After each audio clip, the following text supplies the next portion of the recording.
नमस्कार दोस्तों, मेरा नाम है अतुल श्रीवास्तव और स्वागत है आपका नेक्सस जीएस में। तो नेक्सस जीएस की तरफ से 12 जून 2022 के लिए जो यूपी पीसीएस प्रीलिम्स का एग्ज़ामिनेशन होना है उसके लिए एक फास्ट ट्रैक रिवीजन कोर्स चल रहा है। तो उसमें आज जो हम लोग डिस्कस करने वाले हैं वो भारतीय राज्य व्यवस्था के बारे में डिस्कस करने वाले हैं, मतलब पॉलिटी के सेक्शन के बारे में डिस्कस करने वाले हैं। टोटल ये फास्ट ट्रैक रिवीजन है, इसके अलावा कुछ नहीं। जितना ज़्यादा से ज़्यादा आप इस वीडियो को देख लेंगे उतना ज़्यादा आपका रिकॉल हो जाएंगी चीज़ें। चले समय को ख़राब नहीं करते हैं और स्टार्ट कर देते हैं। शुरुआत करेंगे 1773 से। तो 1773 के रेगुलेटिंग एक्ट में कलकत्ता में सर्वोच्च न्यायालय की स्थापना का प्रावधान किया गया था। सर एलिजा एम्पेस के प्रथम न्यायाधीश थे। तो इस पूरे वीडियो में हम लोग सिर्फ और सिर्फ उन्हीं चीज़ों पर डिस्कस करेंगे जो एग्ज़ामिनेशन ओरिएंटेड हैं, इवन जो 12 जून 2022 की एग्ज़ामिनेशन के लिए इम्पॉर्टेंट है, ठीक है। और इसके अलावा एक चीज़ और है जो महत्वपूर्ण है कि इसमें हम लोग लिखने वाले नहीं हैं, इसमें सिर्फ और सिर्फ आपको सुनना है और सिर्फ वही चीज़ें जो आपको क्लास में कई बार पढ़ाई गई हैं वही आपको सिर्फ सुननी है, एक रिवीजन हो जाएगा। चलिए 1813 के चार्टर अधिनियम के बारे में बात करें तो 1813 के चार्टर अधिनियम में भारत में शिक्षा के प्रसार के लिए प्रतिवर्ष 1 लाख रुपए खर्च करने को प्रावधान किया गया था। इसके अलावा 1813 के चार्टर अधिनियम के माध्यम से ब्रिटिश संसद ने चाय और चीन के साथ व्यापार को छोड़कर ईस्ट इंडिया कंपनी के भारत के साथ व्यापारिक एकाधिकार को समाप्त कर दिया था और 1833 के चार्टर अधिनियम द्वारा इस कंपनी के समस्त व्यापारिक कार्य समाप्त कर दिए गए तथा भविष्य में केवल राजनीतिक कार्य ही करने थे। अगर पूछा जाए कि किस अधिनियम के द्वारा ब्रिटिश संसद ने चाय और चीन के साथ व्यापार को छोड़कर ईस्ट इंडिया कंपनी के भारत का साथ व्यापारिक एकाधिकार को समाप्त कर दिया था, तो 1813 का चार्टर अधिनियम वो था। अगर पूछा जाए कि किस अधिनियम ने भारतवासियों को अपने देश के प्रशासन में कुछ हिस्सा लेना संभव बनाया, तो चार्टर एक्ट 1833 का था, जब इन्होंने कुछ हिस्सा लेना संभव बनाया था। नेक्स्ट है 1892 के भारतीय परिषद अधिनियम के बारे में बात करें तो 1892 के भारतीय परिषद अधिनियम के अंतर्गत भारतीय विधान परिषद को बजट पर बहस करने की शक्ति प्राप्त हुई थी। नेक्स्ट है संघीय न्यायालय के बारे में बात करें तो भारत में संघीय न्यायालय की स्थापना 1 अक्टूबर 1937 को भारत सरकार अधिनियम 1935 के अंतर्गत की गई थी। इसके प्रथम मुख्य न्यायाधीश सर मॉरिस गैवियर साहब थे। नेक्स्ट है पूछा जाए केंद्र में द्वैध शासन किस अधिनियम के अंतर्गत स्थापित किया गया था, तो ये भारत सरकार अधिनियम 1935 के अंतर्गत स्थापित किया गया था। नेक्स्ट है कौन सा ऐसा अधिनियम था जिसमें केंद्र में द्वैध शासन प्रणाली को स्थापित किया गया, तो भारत शासन अधिनियम 1935। इससे बहुत क्वेश्चन जो है वो पूछे जाते हैं। एक क्वेश्चन पूछा जाता है 1919 के भारत सरकार अधिनियम से। 1919 का जो भारत सरकार अधिनियम था उससे रिलेटेड पूछा जाता है, तो वो ये है कि भारतीय विधान पालिका प्रथम बार द्विसदनीय कब बनाई गई थी, तो ऑब्वियस सी बात है 1919 के भारत सरकार अधिनियम के द्वारा द्विसदनीय बनाई गई थी। नेक्स्ट है राष्ट्रपति के अध्यादेश के बारे में बात करें तो आर्टिकल 123 है और अध्यादेश निर्गत करने की शक्ति जो है वो आपका 1935 के ही भारत सरकार अधिनियम से प्रेरित है। नेक्स्ट है 1935 का भारत सरकार अधिनियम जो है उसके द्वारा संवैधानिक निरंकुशता का सिद्धांत जो है वो प्रवृत्त किया गया था। बहुत बार ऐसा बोला गया है कि मैक्सिमम चीज़ें जो है भारत सरकार अधिनियम 1935 के तहत ही ली गई हैं। नेक्स्ट है एक संघीय व्यवस्था और केंद्र में द्वैध शासन भारत में, ये आपका 1935 के अधिनियम द्वारा ही लागू हुआ था। नेक्स्ट है 1935 के अधिनियम द्वारा स्थापित संघ में जो अवशेष शक्तियां थीं वो गवर्नर जनरल को दी गई थी। अगर पूछा जाए किसको दी गई थी तो गवर्नर जनरल को दी गई थी। और ये सबसे ज़्यादा महत्वपूर्ण क्यों बोला जाता है, इंपॉर्टेंट क्यों बोला जाता है, भारतीय संविधान का एक प्रमुख स्रोत है। 1935 का जो गवर्नमेंट ऑफ इंडिया एक्ट है वो भारतीय संविधान का एक प्रमुख स्रोत है, इसकी वजह से सबसे ज़्यादा इंपॉर्टेंट माना जाता है। गवर्नमेंट ऑफ इंडिया एक्ट 1935 के प्रावधानों के अनुरूप वर्ष 1937 में बर्मा को भारत से अलग किया गया था। नेक्स्ट है एम.एन. रॉय के बारे में बात करें तो वर्ष था 1934 का। उन्होंने ही भारत में संविधान निर्मात्री सभा का विचार दिया था और वर्ष 1934 में ही भारत सरकार में भारत में संविधान निर्मात्री सभा का जो विचार है एम.एन. रॉय ने दिया था। नेक्स्ट है कैबिनेट मिशन के बारे में बात करें तो कैबिनेट मिशन मार्च 1946 में भारत में पहुंचा था, 1946 में भारत में पहुंचा था। इस मिशन के जो सदस्य थे स्टैफोर्ड क्रिप्स थे, अध्यक्ष थे ये, पैट्रिक लॉरेंस थे, भारत सचिव थे, और एवी अलेक्जेंडर थे, नौसेना मंत्री हुआ करते थे ये। नेक्स्ट है, भारतीय संविधान का प्रातिनिधिक निर्वाचन के आधार पर गठन जो है कैबिनेट मिशन योजना 1946 के अंतर्गत ही किया गया था। नेक्स्ट पॉइंट है संविधान सभा के बैठक के बारे में बात करें तो 9 दिसंबर 1946 को संविधान सभा की प्रथम बैठक की अध्यक्षता अस्थायी अध्यक्ष डॉक्टर सच्चिदानंद सिन्हा ने की थी। 11 दिसंबर 1946 को संविधान सभा ने डॉक्टर राजेंद्र प्रसाद को निर्विरोध संविधान सभा के स्थायी अध्यक्ष के रूप में निर्वाचित किया था। नेक्स्ट है, भारत को एक संविधान देने के प्रस्ताव के बारे में बात करें तो भारत को एक संविधान देने का प्रस्ताव जो है संविधान सभा द्वारा 22 जनवरी 1947 को पारित किया गया था। ये डेट इम्पॉर्टेंट है। कौन सी डेट थी? 22 जनवरी 1947 डेट जो है वो इम्पॉर्टेंट है। भारतीय संविधान को बनाने के लिए कितना टाइम लगा था? कुल 11 अधिवेशन हुए थे। 11वें अधिवेशन के अंतिम दिन करीब 26 नवंबर 1949 को संविधान को अंगीकृत किया गया, और इन 11 अधिवेशनों के अतिरिक्त संविधान सभा पुनः 24 जनवरी 1950 को समवेत हुई थी। करीब 2 वर्ष 11 महीने और 18 दिन का समय लगा था संविधान को बनाने में। नेक्स्ट, भारत का संविधान अगर बोला जाए कि भारत का संविधान पूर्ण रूप से तैयार कब हुआ था तो 26 नवंबर 1949 को तैयार हो गया था। और भारत का संविधान जो है वो आपका लागू कब हुआ तो 26 जनवरी 1950 को लागू हुआ। तैयार कब हो गया था? 26 नवंबर 1949 को, और लागू कब हुआ? 26 जनवरी 1950 को पूरी तरह से लागू हो गया था। नेक्स्ट पॉइंट है, एक बार गांधी जी ने एक स्टेटमेंट दिया था कि भारत की स्वतंत्रता के उपरांत महात्मा गांधी ने सुझाव दिया था कि भारतीय राष्ट्रीय आंदोलन को एक राजनीतिक दल के रूप में भंग कर दिया जाना चाहिए। ये स्टेटमेंट था गांधी जी का, जिन्होंने कहा था कि जब आज़ादी हो जाए तो भारतीय राष्ट्रीय कांग्रेस को बंद कर देना चाहिए। नेक्स्ट है, भारतीय संविधान सभा में कुल महिलाओं की संख्या के बारे में बात करें तो टोटल 15 महिलाएँ थीं, और इनका जो नेतृत्व किया था दुर्गाबाई देशमुख ने किया था। नेक्स्ट है, समितियों के बारे में बात करें तो संघ संविधान समिति, जवाहरलाल नेहरू प्रारूप समिति, डॉक्टर भीमराव अंबेडकर साहब, बहुत इंपॉर्टेंट है। प्रारूप समिति में अध्यक्ष भीमराव अंबेडकर समेत कुल 7 सदस्य थे, जिनमें एन गोपाल स्वामी अयंगर, अल्लादी कृष्णा स्वामी अय्यर, के मुंशी, मोहम्मद शादुल्लाह, BL मित्र और DP खेतान शामिल थे।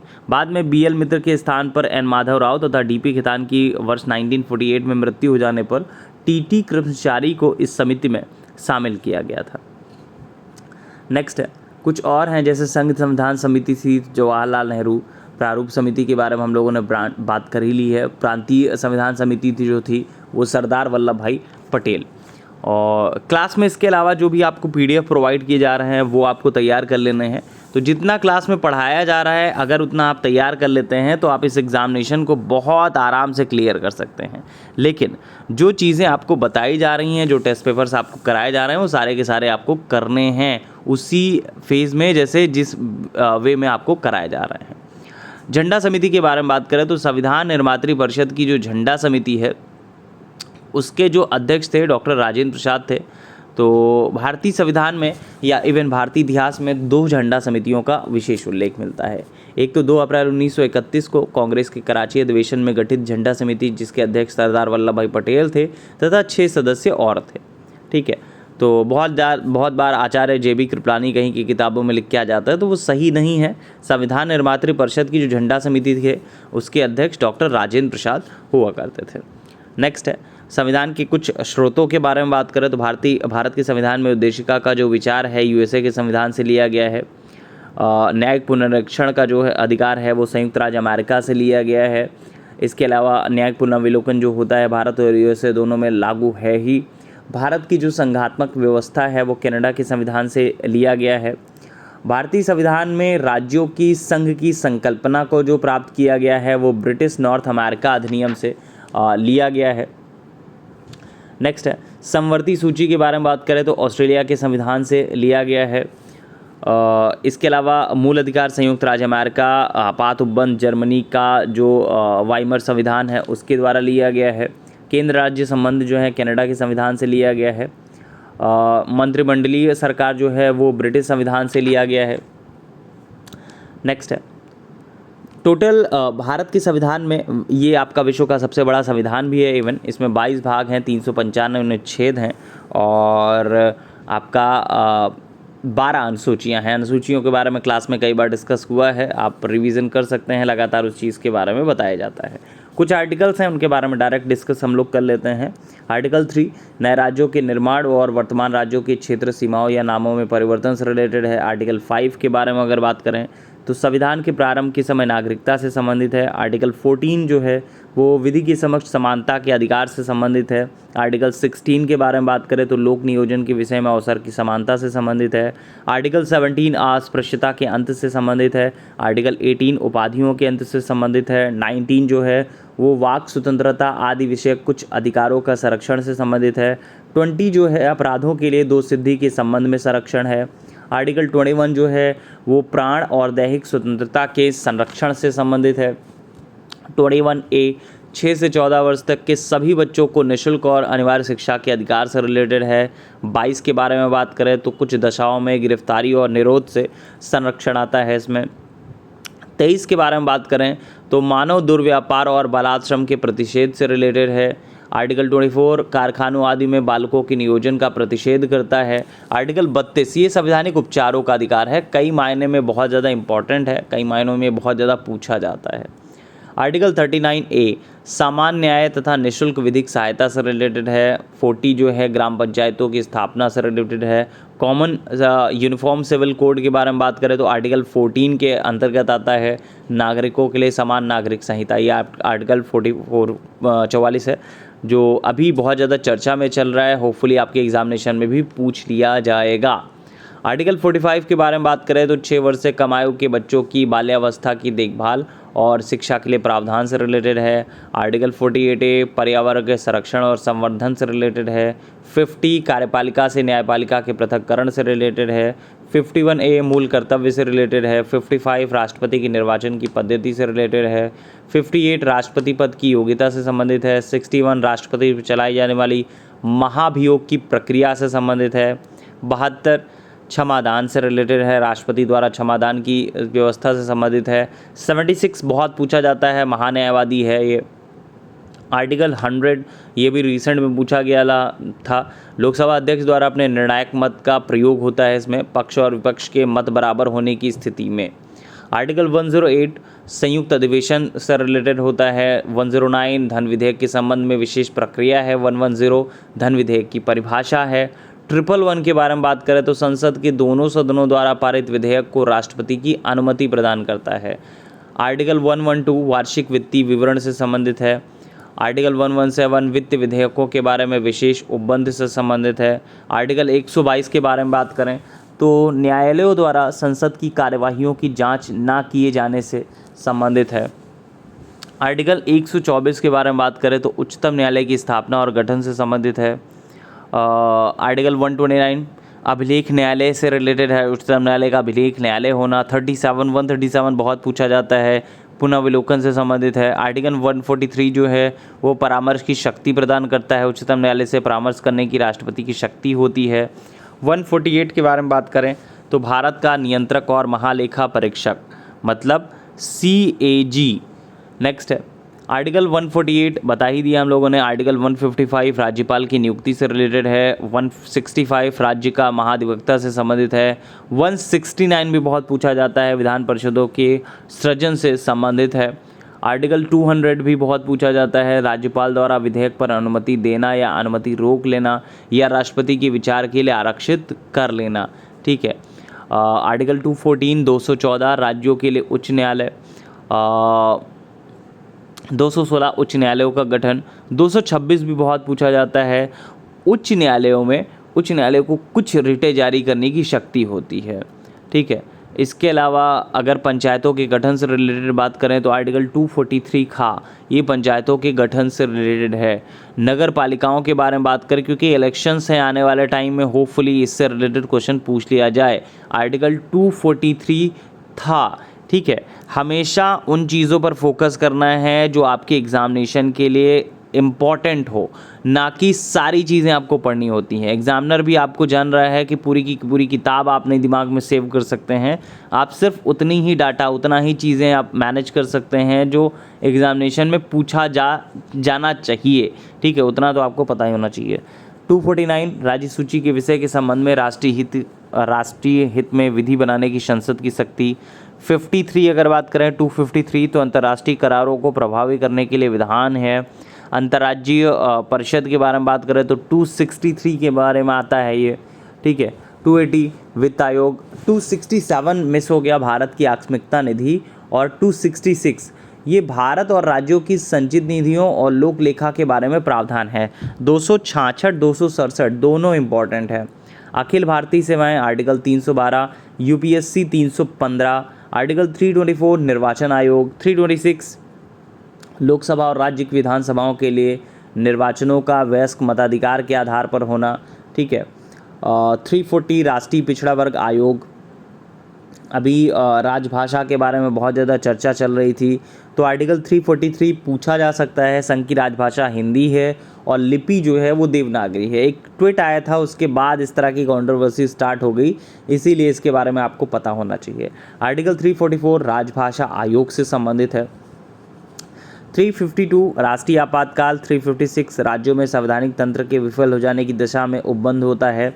आर्टिकल 360 वित्तीय आपातकाल से रिलेटेड है। 368 संवैधानिक संशोधन से संबंधित है। ये बहुत पूछा जाता है और इसके बारे में आपको पता भी होना चाहिए इवन, क्योंकि इससे रिलेटेड क्वेश्चंस भी काफ़ी पूछे जाते हैं आपके एग्जामिनेशन में। नेक्स्ट है पंचायती राज के बारे में बात करें तो पंचायती राज जो है वो राज्य सूची के विषय के अंतर्गत आता है। नेक्स्ट है कोहेलुओ केस के बारे में बात करें तो कोहेलुओ केस भारत के संविधान की 9वीं अनुसूची से रिलेटेड है। इन सब के बारे में हम लोगों ने बहुत अच्छे से क्लास में डिस्कस कर रखा है, एक एक बार नहीं कई कई बार।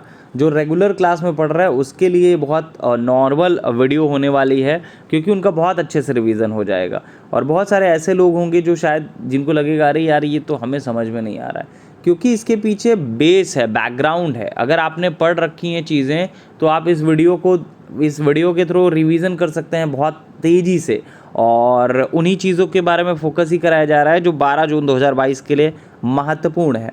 नेक्स्ट है भारतीय संविधान की 6वीं अनुसूची के प्रावधान ये आपका त्रिपुरा राज्य में लागू होते हैं।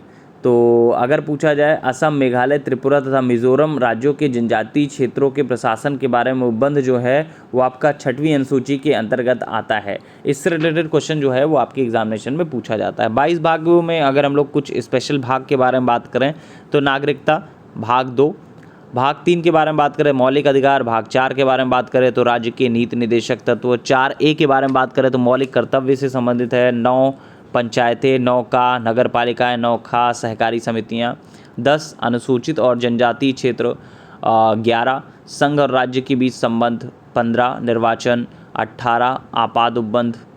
इसके अलावा संवैधानिक संशोधन के बारे में बात करें तो भाग 20 ये संवैधानिक संशोधन से रिलेटेड है, पूछा जाता है, इसके बारे में पता होना चाहिए। उद्देशिका के बारे में बात करें तो भारत के संविधान में 3 प्रकार की प्रस्तावना में 3 प्रकार के न्याय हैं, 5 प्रकार की स्वतंत्रता है, 2 प्रकार की समानता है और 1 प्रकार के भ्रातृत्व का उल्लेख है। उद्देशिका के बारे में बात करें और उद्देशिका से काफ़ी क्वेश्चंस पूछे जाते हैं आपके एग्जामिनेशन में। 42वां संविधान संशोधन बहुत पूछा जाता है। 42वें संविधान संशोधन अधिनियम 1976 द्वारा भारतीय संविधान की प्रस्तावना में समाजवादी, पंथनिरपेक्ष और अखंडता शब्द जो है वो जोड़ा गया था। संविधान की प्रस्तावना का जो विधिक स्वरूप है उसके बारे में बात करें तो यह लागू नहीं किया जा सकता है। बहुत क्लियर क्रिस्टल समझ लीजिएगा, यह लागू नहीं किया जा सकता है। नेक्स्ट है भारत का जो संवैधानिक है, भारत के जो संविधान है उसकी प्रस्तावना में आर्थिक स्वतंत्रता शब्द का वर्णन कहीं पे नहीं किया गया है। अगर आपसे पूछा जाए कहाँ पे किया गया तो कहीं नहीं किया गया है। संविधान की आत्मा के बारे में बात करें तो भारतीय संविधान की उद्देशिका को संविधान की आत्मा कहा जाता है, के.एम. मुंशी साहब ने इसे राजनीतिक जनपत्री कहा है, मतलब पॉलिटिकल हॉरोस्कोप कहा है। सुभाष कश्यप साहब ने कहा है संविधान शरीर है तो प्रस्तावना उसकी आत्मा है, प्रस्तावना आधारशिला है तो संविधान उस पर खड़ी अट्टालिका है। चलिए नेक्स्ट है, बेरूबारीवाद के बारे में बात करें तो बेरूबारीवाद के फैसले में सर्वोच्च न्यायालय ने सर्वप्रथम घोषित किया था कि उद्देशिका संविधान का हिस्सा नहीं है। नेक्स्ट है, भारत के संविधान की उद्देशिका में 3 प्रकार के न्याय की व्यवस्था की गई है, जिसके बारे में हम लोगों ने डिस्कस कर लिया है। पूछा जाता है, इसके बारे में पता होना चाहिए। वैसे आप लोग अपने क्लास नोट से भी बहुत अच्छे से रिवीजन कर सकते हैं, लेकिन ये वीडियो इसीलिए बनाई ही जा रही है जिससे कि मैक्सिमम लोग इससे बेनिफिट पा सकें।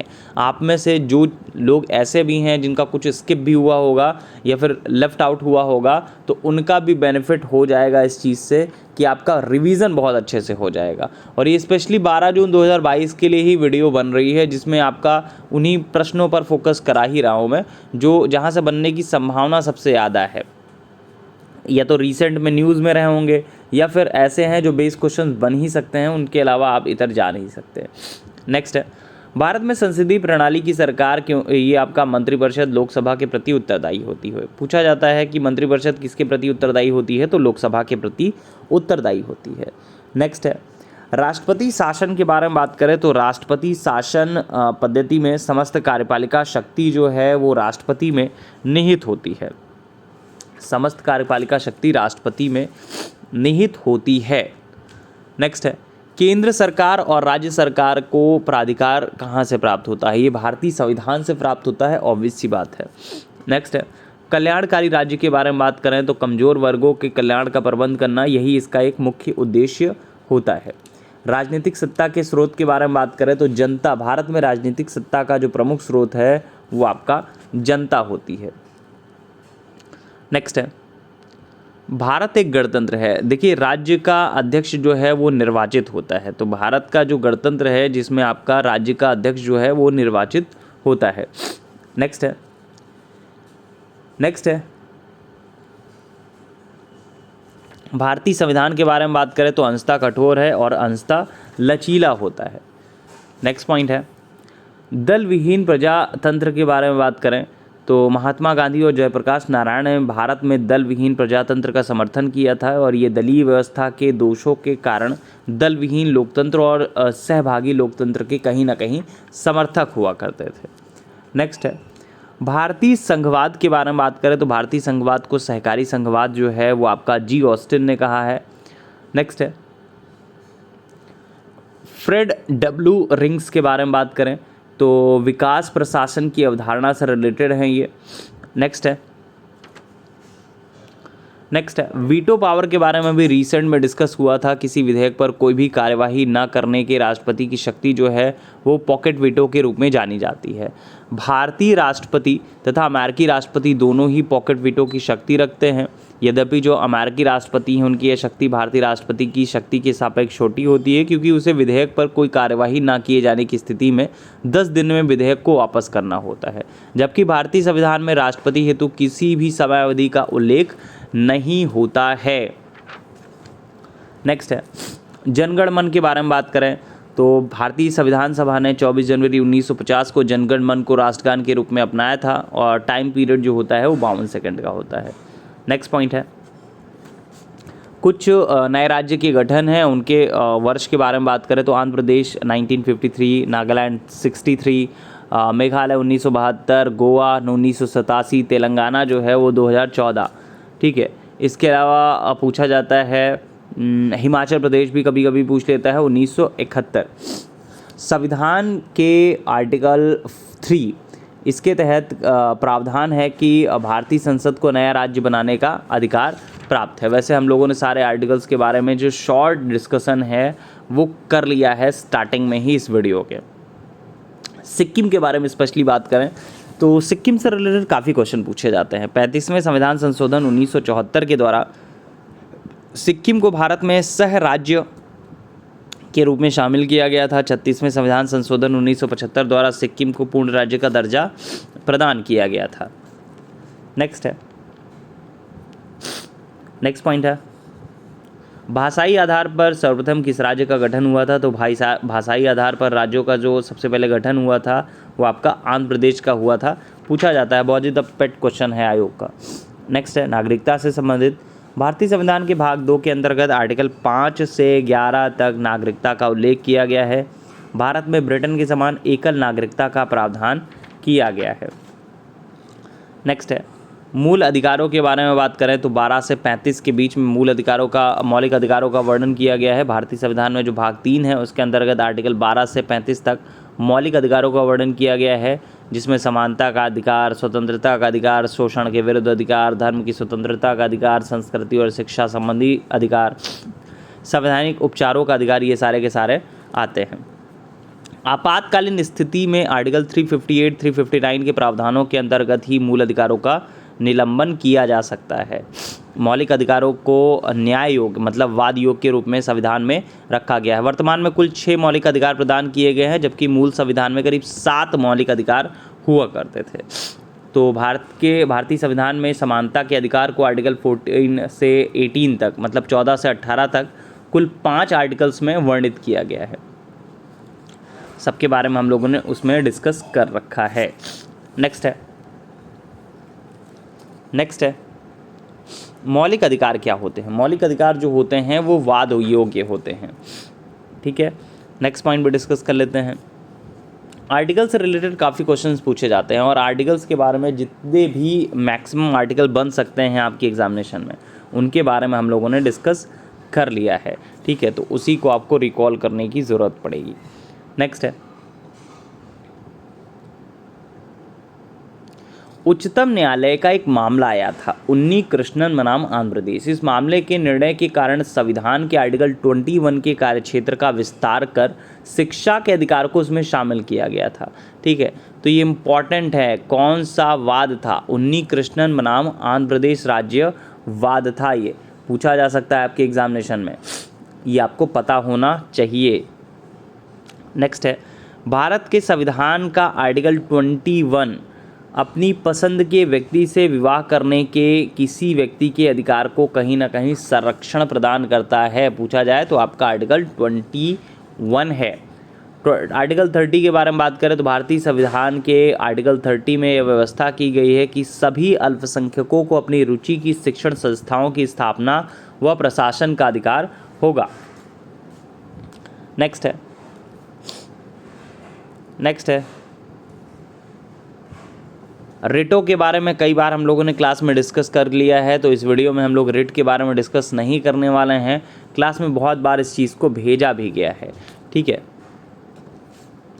नेक्स्ट है सूचना के अधिकार के बारे में बात करें तो सूचना का अधिकार मूल अधिकार के रूप में भारतीय संविधान में नागरिकता को नहीं दिया गया था। ये आपका एक विधिक अधिकार पूछा जाता है बहुत बार कि है क्या ये, तो विधिक अधिकार होता है ये। नेक्स्ट है 1 अप्रैल 2010, ये इंपॉर्टेंट डेट इसलिए है क्योंकि भारतीय संविधान में संशोधन करके शिक्षा का अधिकार 1 अप्रैल 2010 को ही जोड़ा गया था। पूछा जाता है, बहुत ज़्यादा पूछा जाता है। नेक्स्ट पॉइंट है कुछ राज्य की नीति निर्देशक तत्वों के बारे में बात करें तो भारतीय संविधान के भाग 4 आर्टिकल 36 से 51 के तहत राज्य की नीति निर्देशक तत्व का प्रावधान किया गया है।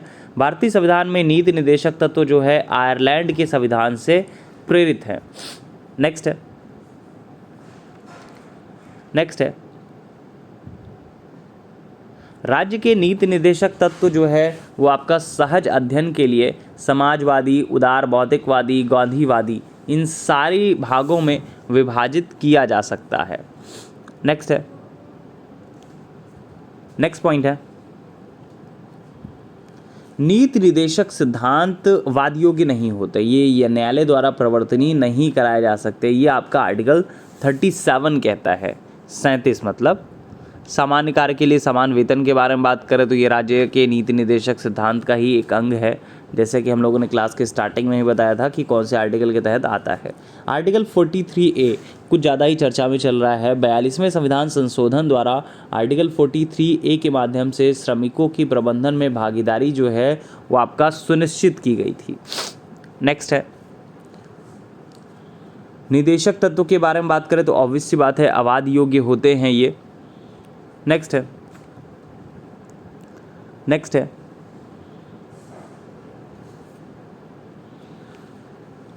नेक्स्ट पॉइंट है, भारतीय संविधान के आर्टिकल 51A में 42वें संविधान संशोधन विधेयक द्वारा मूल कर्तव्य को सम्मिलित किया गया है। वर्तमान में अगर मूल कर्तव्यों की संख्या के बारे में हम लोग बात करें तो वर्तमान में मूल कर्तव्यों की संख्या जो है वो आपका 11 है। नेक्स्ट है, नेक्स्ट पॉइंट है,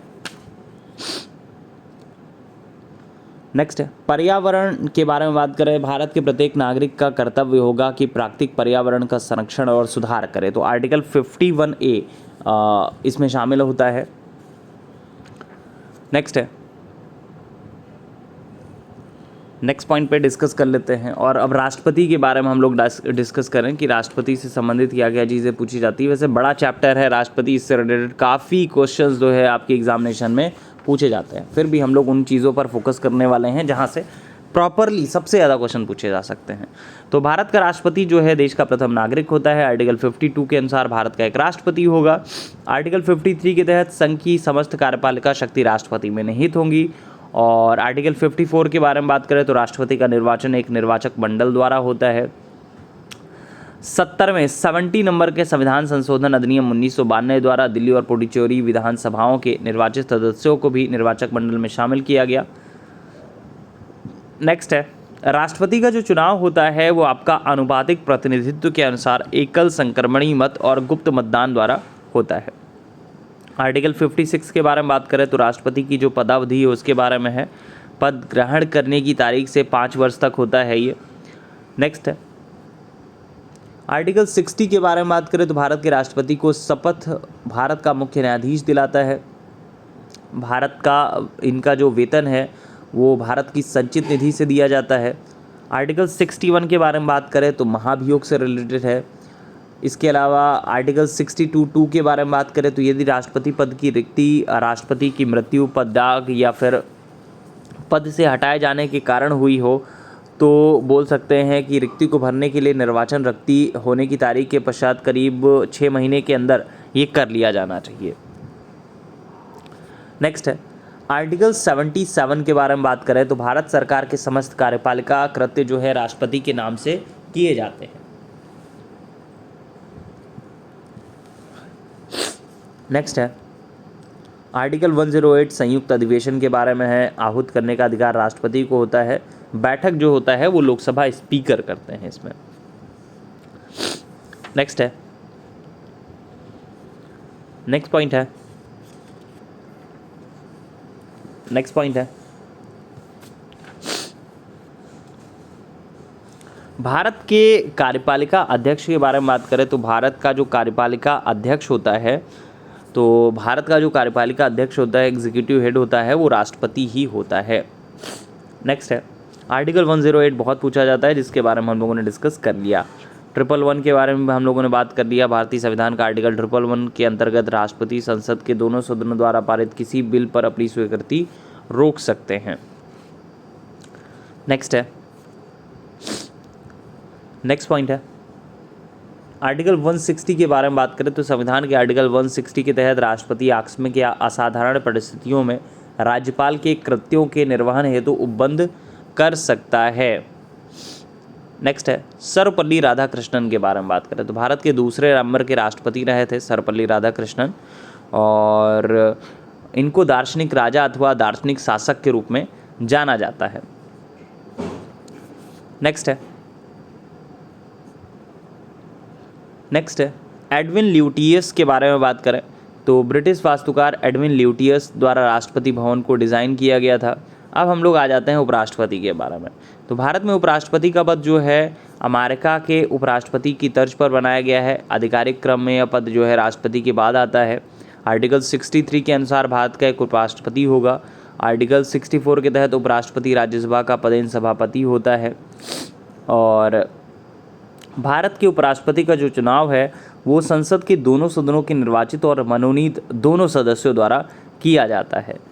नेक्स्ट है, उपराष्ट्रपति को उपराष्ट्रपति पद के लिए कोई वेतन प्राप्त नहीं होता है। हाँ, उनको जो वेतन प्राप्त होता है वो राज्यसभा के सभापति के रूप में प्राप्त होता है। नेक्स्ट है, नेक्स्ट है, केंद्रीय मंत्रिपरिषद के बारे में बात करें तो भारत का प्रधानमंत्री जो होता है वो ऑब्वियस सी बात है नियुक्त होता है। नेक्स्ट है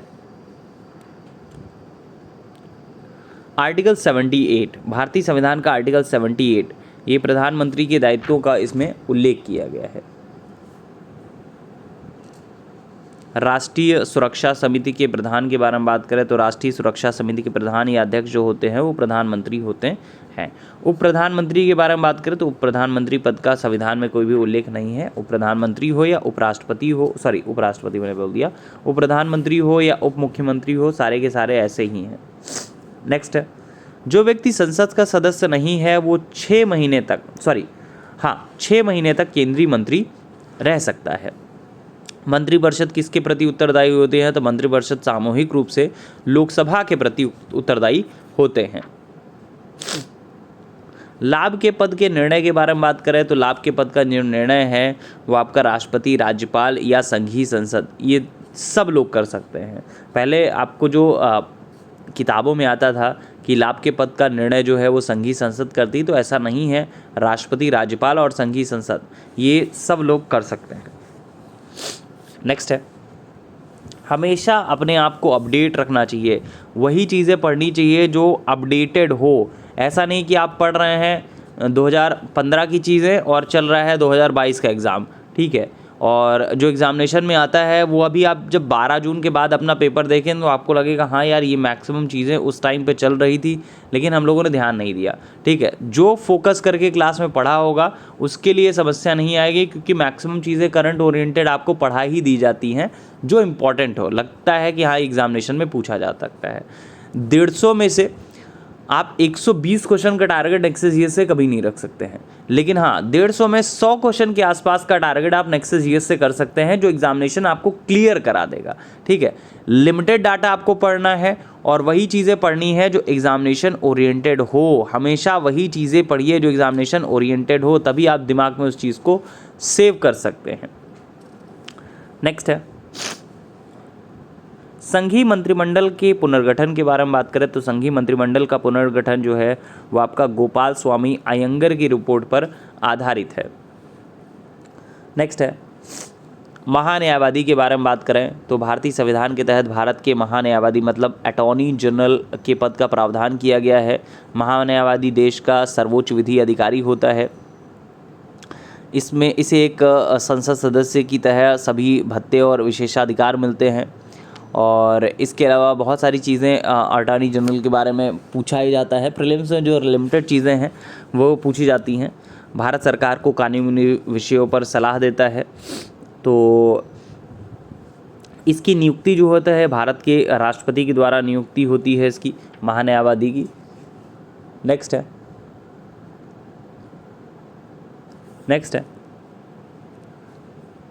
सॉलिसिटर जनरल के बारे में बात करें तो अटॉर्नी जनरल के अतिरिक्त भारत सरकार के कानूनी सलाहकार के रूप में अन्य विधि अधिकारी भी होते हैं, इन्हें सॉलिसिटर जनरल कहा जाता है, और ये अटॉर्नी जनरल को उसके दायित्वों के निर्वहन में सहायता प्रदान करते हैं। नेक्स्ट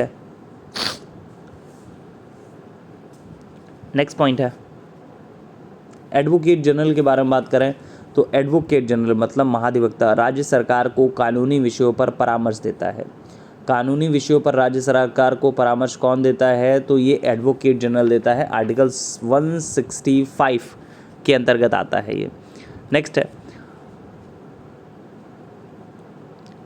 1971 के संशोधन अधिनियम उन लेखांकन और लेखा परीक्षक को पृथक करता है, और सीएजी को लेखा की तैयारी के उत्तरदायित्व से मुक्ति देना ये संविधान के संविधान जो है 1976 मतलब संशोधन किया गया था, 1976 में संशोधन किया गया था।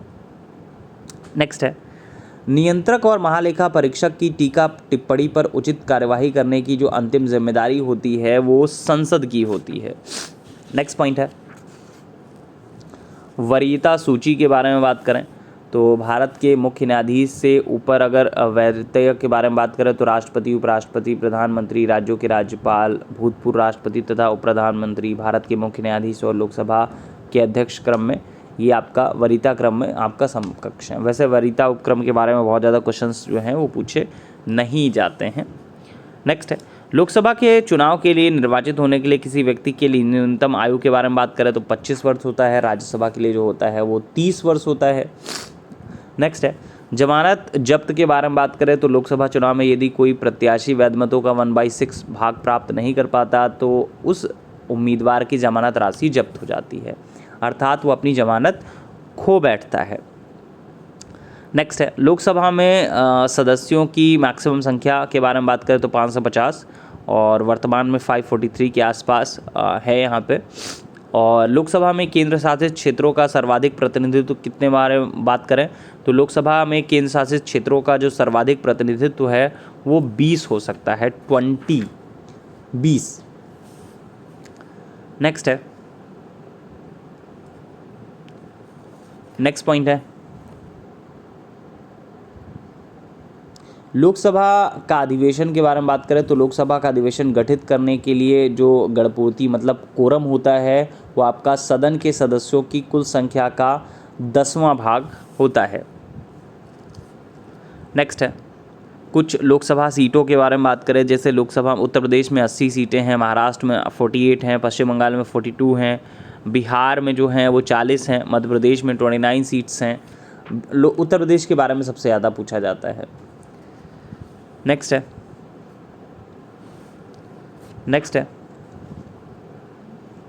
लोकसभा के अध्यक्ष को हटाने के बारे में बात करें तो लोकसभा के कुल सदस्यों के बहुमत द्वारा पारित प्रस्ताव होता है उसके द्वारा लोकसभा के अध्यक्ष को हटाया जा सकता है। प्रोटेम स्पीकर के बारे में बात करें तो जब नवनिर्वाचित सदन होती है तो लोकसभा अध्यक्ष के चुनाव से पहले सदन के नॉर्मली जो वरिष्ठतम सदस्य होते हैं उनको प्रोटेम स्पीकर के रूप में चुना जाता है, जो कि नवनिर्वाचित सदस्यों को शपथ दिलाता है तथा स्पीकर के चुनाव तक सदन की अध्यक्षता करता है। लोकसभा का जो सचिवालय है वो सीधे लोकसभा के अध्यक्ष के द्वारा निर्वाचित होता है या लोकसभा के अध्यक्ष के द्वारा नियंत्रित होता है। नेक्स्ट है संसद के उच्च सदन के बारे में बात करें तो राज्यसभा को उच्च सदन कहते हैं। सदन की अधिकतम संख्या 250 निर्धारित की गई है और 238 निर्वाचित होते हैं तथा राष्ट्रपति द्वारा करीब 12 सदस्य मनोनीत किए जाते हैं। तो राष्ट्रपति कितने लोगों को मनोनीत कर सकता है? करीब 12 लोगों को मनोनीत कर सकता है। नेक्स्ट है राज्यसभा के बारे में और बात करें हम लोग तो राज्यसभा के सदस्यों का कार्यकाल करीब 6 वर्षों का होता है। इसमें 1/3 सदस्य प्रत्येक 2 वर्ष की समाप्ति पर सेवानिवृत्त हो जाते हैं। नेक्स्ट है राज्यसभा एक स्थायी सदन होता है और इसका विघटन नहीं होता। इसके सदस्यों का कार्यकाल करीब 6 वर्ष का होता है तथा 1/3 सदस्यों का निर्वाचन प्रत्येक 2 वर्ष पर होता है। साथ ही उपराष्ट्रपति राज्यसभा का पदेन सभापति होता है तथा महान्यायवादी को संसद के दोनों सदनों में बोलने का अधिकार होता है। नेक्स्ट है 312 के बारे में हम लोगों ने बात कर ही ली है, अखिल भारतीय सेवाओं के सृजन से रिलेटेड है। नेक्स्ट है कुछ राज्यसभा सीटों के बारे में बात करें, जैसे गुजरात में 11 है, कर्नाटका में 12 है, केरल में 9 है, उड़ीसा में जो है वो 10 हैं। तो राज्यसभा का पदेन सभापति जो होता है उपराष्ट्रपति होता है और राज्यसभा का सदस्य नहीं होता है, परंतु उसका निर्वाचन संसद के दोनों सदनों के सदस्यों द्वारा पारित है। देखिए बहुत कंसाइज करने की कोशिश की जा रही है पॉलिटी के सेक्शन को, जिससे कि पूरी तरह से 1 घंटे के अंदर ये आपका अच्छे से कवर अप हो जाए, ठीक है। और इसी वीडियो को आप 2 से 3 बार सुन सके, क्योंकि आज है आपका 23 मई, 23 मई है, 23 मई 2022 है। तो अभी समय है आपके एग्जामिनेशन में और भौतिक विज्ञान का लेक्चर जो है वो आ चुका है, होपफुली उसको भी आप लोगों ने 1-2 बार सुन लिया होगा, ठीक है। और इसी तरह से केमिस्ट्री का आ जाएगा, बायो का आ जाएगा। लगभग से सारे जो पेपर्स हैं सब्जेक्ट्स हैं उनको तैयारी हो रही है, उनके ऊपर पूरा फोकस है कि ज़्यादा से ज़्यादा उन चीज़ों का रिकॉल किया जा सके, रिवीजन कराया जा सके। टेस्ट सीरीज़ के बारे में आप सभी लोगों को बता दिया गया है। आज आपका एक और टेस्ट है 23 मई को, अभी आपको क्लास के बाद इस चीज़ के बारे में इन्फॉर्म भी कर दिया जाएगा। नेक्स्ट है राज्यसभा के गठन के बारे में बात करें तो राज्यसभा का सर्वप्रथम गठन जो है वो 1952 में हुआ था। नेक्स्ट पॉइंट है 87 के बारे में बात करें तो भारतीय संविधान के आर्टिकल 87 के अंतर्गत भारत का राष्ट्रपति अभिभाषण देता है, वो एक साथ समवेत संसद के दोनों सदनों में अभिभाषण देता है। लोकसभा, राज्यसभा और राष्ट्रपति से मिलकर ही भारतीय संसद बनती है। पूछा जाता था पहले, अभी तो फिलहाल नहीं पूछा जाता उतना कि भारतीय संसद बराबर क्या होता है, तो राष्ट्रपति, लोकसभा प्लस राज्यसभा ये आपका बन जाता है। नेक्स्ट है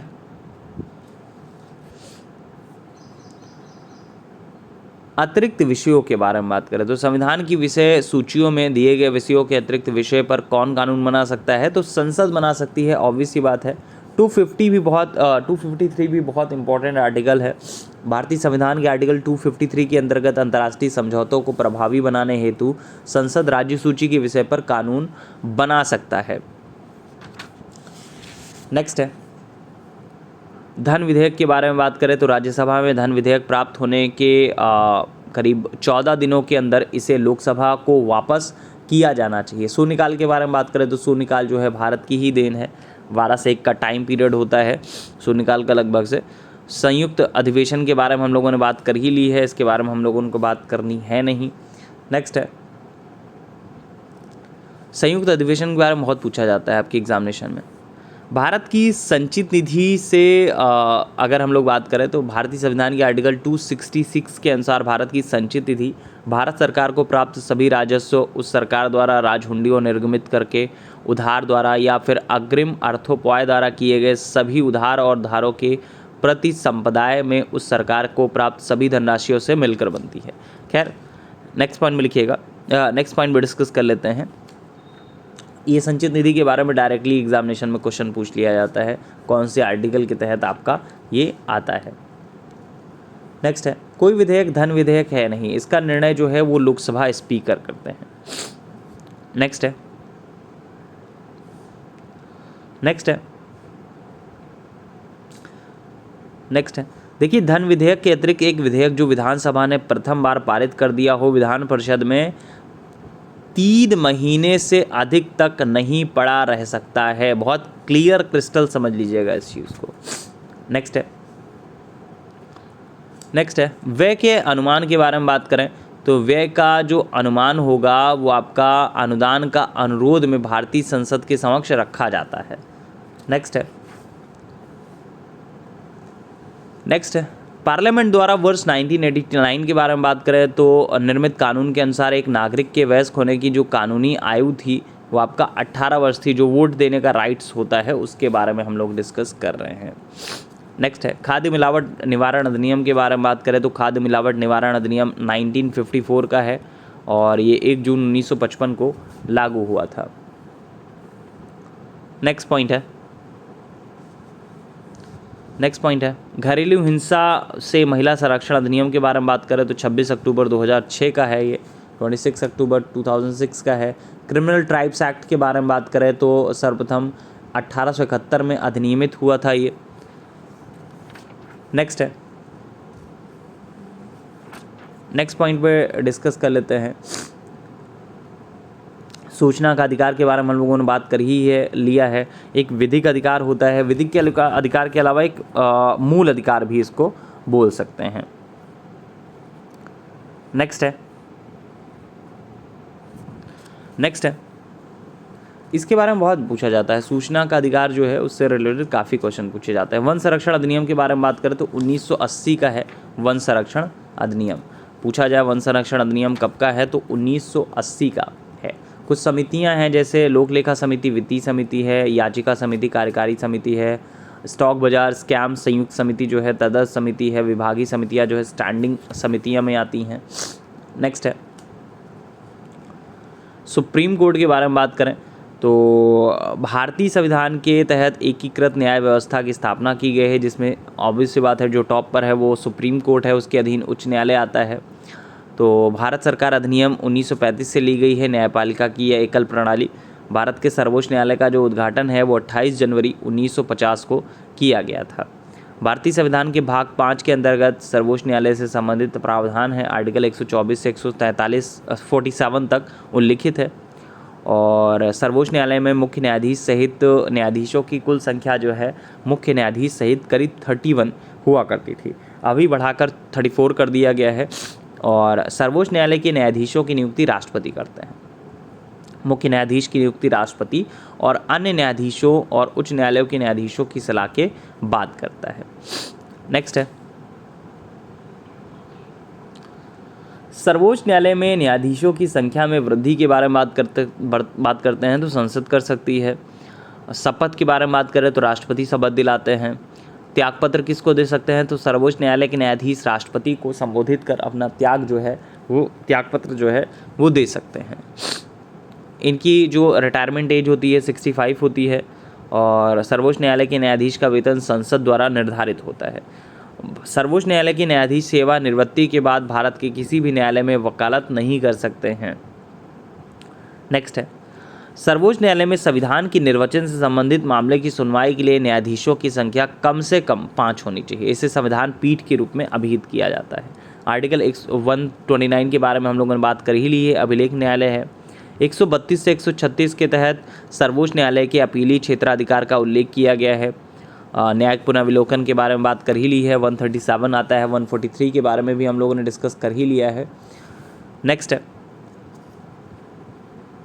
अगर बोला जाए कि उच्चतम न्यायालय के न्यायाधीश किस प्रकार से हटाए जा सकते हैं तो राष्ट्रपति के द्वारा संसद की सिफारिश पर हटाए जा सकते हैं, ऐसे आपका हटाया नहीं जा सकता है। रिटायरमेंट एज के बारे में हम लोगों ने डिस्कस कर ही लिया है, इनके होपफुली आप सभी को याद होगा।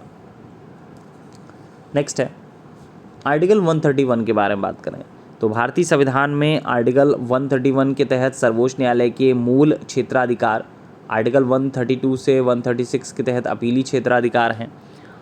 नेक्स्ट है, नेक्स्ट पॉइंट है, संविधान की व्याख्या करने के बारे में बात करें तो संविधान की व्याख्या करने का जो अंतिम अधिकार होता है वो सर्वोच्च न्यायालय को है। सर्वोच्च न्यायालय को संविधान का संरक्षक घोषित किया गया है। नेक्स्ट है, नेक्स्ट पॉइंट है,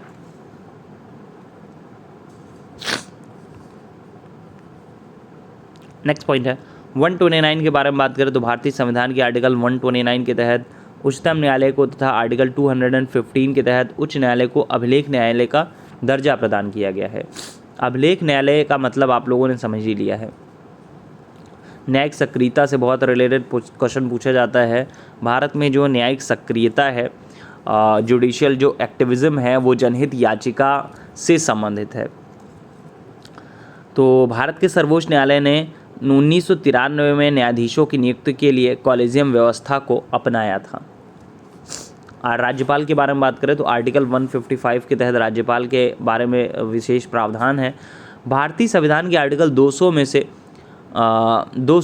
में एक अधीन राज्यपाल राष्ट्रपति के विचार के लिए किसी विधेयक को आरक्षित रख सकता है। नेक्स्ट है, राज्यपाल से संबंधित भी काफ़ी क्वेश्चंस आपके एग्जामिनेशन में पूछे जाते हैं, पता होना चाहिए आपको। राज्यपाल को पद की शपथ के ग्रहण के बारे में बात करें तो उच्च न्यायालय का मुख्य न्यायाधीश जो है इनको शपथ दिलाता है। नेक्स्ट है, नेक्स्ट पॉइंट है आर्टिकल 155 के बारे में हम लोगों ने बात कर ही ली है, राज्यपाल की नियुक्ति से संबंधित है। ये आपका राष्ट्रपति के प्रति उत्तरदायी होते हैं और राष्ट्रपति के प्रसाद पर्यंत ही अपना पद धारण करते हैं। नॉर्मली आपका 5 वर्ष का होता है इनका टाइम पीरियड, लेकिन राष्ट्रपति के प्रसाद पर्यंत ही रहते हैं। विधान परिषद के बारे में बात करें तो आर्टिकल 169 विधान परिषदों के गठन से रिलेटेड है।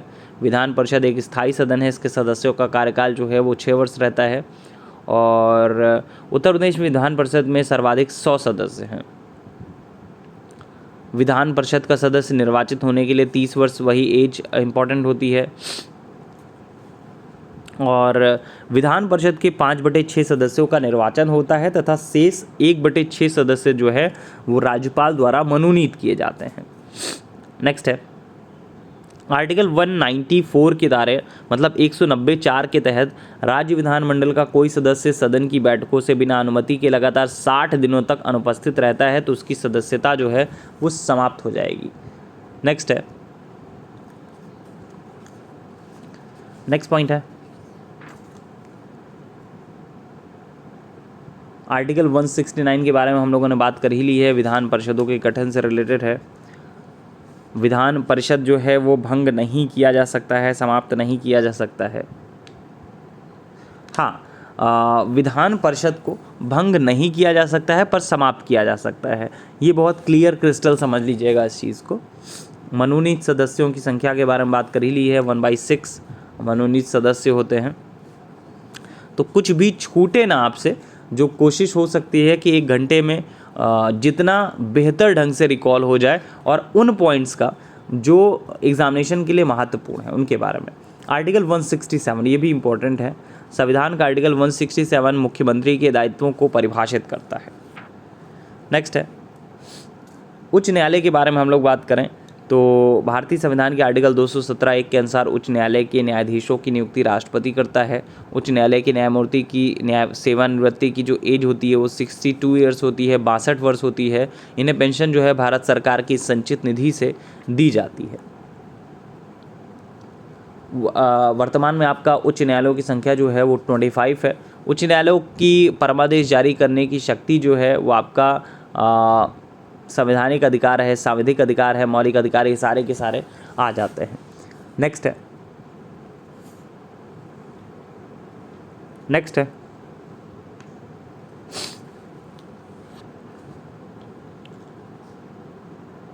देखिए, जब सर्वोच्च न्यायालय किसी व्यक्ति अथवा संस्था को उसके दायित्व के निर्वहन हेतु लेख जारी करता है तो उसे हम लोग बात करते हैं परमादेश।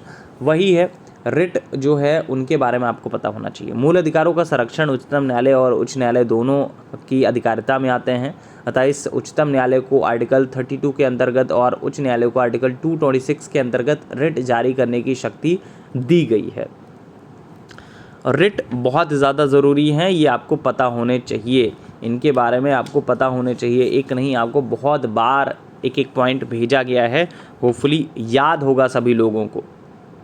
अगर आप कंफ्यूज नहीं होंगे तो इस परीक्षा को पास होने से आपको कोई रोक नहीं सकता है, लेकिन कंफ्यूज नहीं होना है आपको कि कंफ्यूज हो जाए। केंद्र सरकार तथा राज्यों के मध्य आर्थिक और वित्तीय संबंधों की विवेचना के बारे में बात करें तो 268 से 281 के अंतर्गत की गई है। नेक्स्ट है केंद्र राज्य संबंध की अनुसूची के बारे में बात करें तो 7वीं अनुसूची के तहत आता है ये। नेक्स्ट है 265 के बारे में बात करें तो संविधान के आर्टिकल 265 में कहा गया है कि कोई कर विधि के प्राधिकार से ही अधिरोपित या संग्रहित किया जाएगा, अन्यथा नहीं किया जाएगा। संचित निधि के बारे में हम लोगों ने बात कर ही ली है, 266 के बारे में आता है ये। अंतर्राज्यीय परिषद के बारे में हम लोगों ने बात कर ली है, 263 में आता है ये। इसके बारे में थोड़ी सी बात कर लेते हैं। आर्टिकल 263 केंद्र और राज्य के बीच समन्वय स्थापित करने के लिए राष्ट्रपति को एक अंतर्राज्यीय परिषद की स्थापना करने की शक्ति प्रदान करता है यदि उसे यह प्रतीत हो कि उसकी स्थापना से लोक हितों की सिद्धि होगी। नेक्स्ट है आपात उपबंध, ये भाग 18 के अंतर्गत आता है आपात उपबंध। नेक्स्ट है इसमें आपका आर्टिकल 352, 356 और 360 ये तीनों ही पूछे जाते हैं। तीनों के बारे में आपको होपफुली पता ही है। 352 राष्ट्रीय आपातकाल है, 356 जो है वो राष्ट्रपति शासन है और 360 जो है वो आपका वित्तीय आपातकाल है। वित्तीय आपातकाल जो है भारत में कभी नहीं लगाया गया। वित्त आयोग आर्टिकल 280 के तहत आपका वित्त आयोग आता है और 15वें वित्त आयोग का गठन चल रहा है, एन के सिंह की अध्यक्षता में किया गया है। इसकी सिफारिशें वर्ष 2020 से 2025 तक के कार्यकाल के लिए लागू होंगी। एक संवैधानिक संस्था है, ऑब्वियस सी बात है क्योंकि संविधान में इसका वर्णन है। केंद्र और राज्य के बीच वित्तीय संबंध जो विवाद होते हैं उनके निपटारे के लिए जो मुख्य एजेंसी है वो आपका सर्वोच्च न्यायालय है। नेक्स्ट है नीति आयोग के बारे में बात करें। 1 जनवरी 2015 को नीति आयोग का गठन किया गया था, उसके पहले योजना आयोग इसका नाम था। ऑब्वियस सी बात है कि बहुत ज़्यादा कुछ मूल चूक बदलाव नहीं थे, लेकिन थोड़ा बहुत बदलाव करके नीति आयोग इसको कर दिया गया है। राष्ट्रीय विकास परिषद के बारे में बात करें तो इसका गठन जो है 6 अगस्त 1952 को हुआ था। लोकपाल और लोकायुक्त के बारे में बात करें तो भारत में लोकपाल और लोकायुक्त की स्थापना का सुझाव जो है प्रशासनिक सुधार आयोग ने दिया था। हमारे देश के प्रथम लोकपाल के बारे में बात करें तो न्यायाधीश पिनाकी चंद्र घोष साहब भारत के लोकपाल हैं पहले। नेक्स्ट है प्रशासनिक सुधार आयोग 1967 जिसने पहली बार लोकपाल तथा लोकायुक्त बनाने की संस्तुति दी थी, उसके जो अध्यक्ष थे वो आपका मोरारजी देसाई थे। तो सर्वप्रथम अगर लोकायुक्त कार्यालय के बारे में बात करें तो महाराष्ट्र में था लोकायुक्त कार्यालय। नेक्स्ट है उत्तर प्रदेश में लोकायुक्त की पदधारण की अवधि जो है वो करीब 8 वर्ष है। पहले जो है वो 6 वर्ष थी, उसको बढ़ाकर 8 वर्ष कर दिया गया 2012 में। नेक्स्ट है राष्ट्रीय मानवाधिकार के आयोग के अध्यक्ष का कार्यकाल के बारे में बात करें तो 3 वर्ष का होता है राष्ट्रीय मानवाधिकार आयोग के अध्यक्ष का कार्यकाल।